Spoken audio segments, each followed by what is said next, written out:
Ate maama Eyazaala abaana abana omulundi ogumu baakola ogw'okuvuga bodaboda n'adduka n'amuleka mu ddwaliro.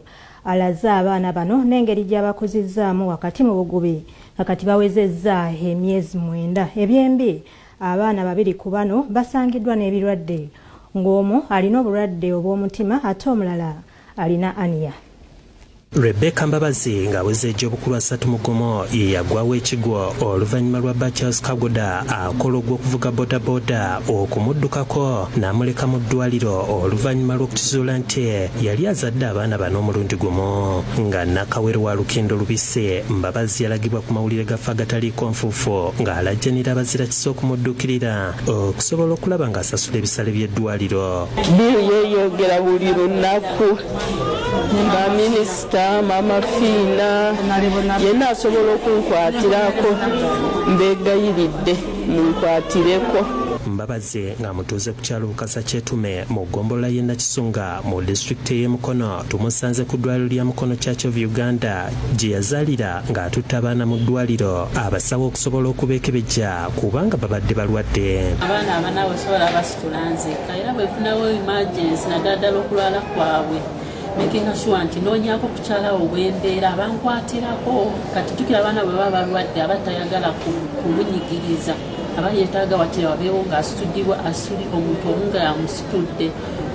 Ono ategeeza nti eddi yafuna abazira kisa abaamudduukirira okusobola okuva mu ddwaliro kyokka oluvannyuma bba yamuddukako olw'obutaba na busobozi bumulabirira ng'ono yamunenya olw'okumuswaza mu bantu bwe yavaayo n'ategeeza nga bba bw'atalina busobozi bulabirira abaana bazadde.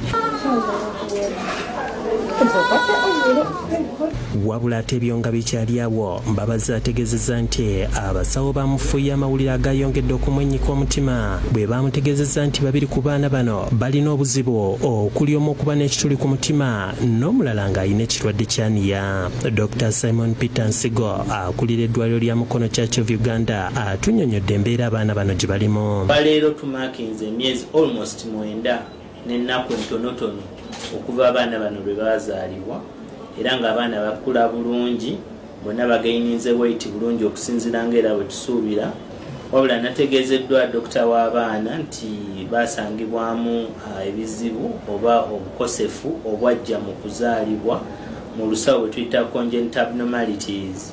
Omwana omu alina Ania, alina congenital baliko Ania, ate omwana omulala alina ekizibu ku mutima. Naye nga wadde bali bwe batyo twongera okulaba nga tuba monitoringa mu ngeri y'obukugu obw'enjawulo okulaba ng'ebizibu bino byonna tebibalemesa kukula bulungi n'okubeera mu bulamu obweyagaza.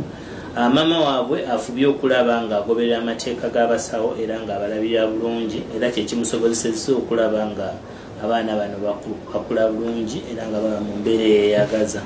Twebaza n'abantu bonna abalina kye bayambye era kye bamukoledde okumusobozesa. Tulambuluddeko ku bigere ne tutuuka waka Mbabazi walabirira abaana bano wagambye nti wamuwe bw'omu ku booluganda lwe n'ayongera okutulaga embeera gy'ayitamu. Bano basabye abazira kisa okubadduukirira. Bambi abeera wano abaana ne bamulwalirira agenda mu ddwaliro n'atwala ono ku booda omu n'ate abatuusa ate n'addayo n'atwala omulala. Bambi abonaabona nnyo n'atusabako ku buyambi ne tumuwaawaako bwe tutyo naffe si ffe tulina ennyo. Nze nina omwana mu naye nsobola onnoonya ekyokulya ne kimbula olunaku naye ate alina abaana abana bannange. Tukoowola abalina obuyambi bambi maama Nabbanja MP waffe muyamba omukyalo ono.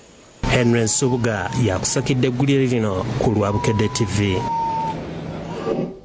Buli alina kyalina ayambe ku maama oyo asobole okukuza abaana be n'okujjanjaba abalwadde. N'eggulire eryo nzikiriza nkuumuzeemu katono ate nkomewo n'amalala.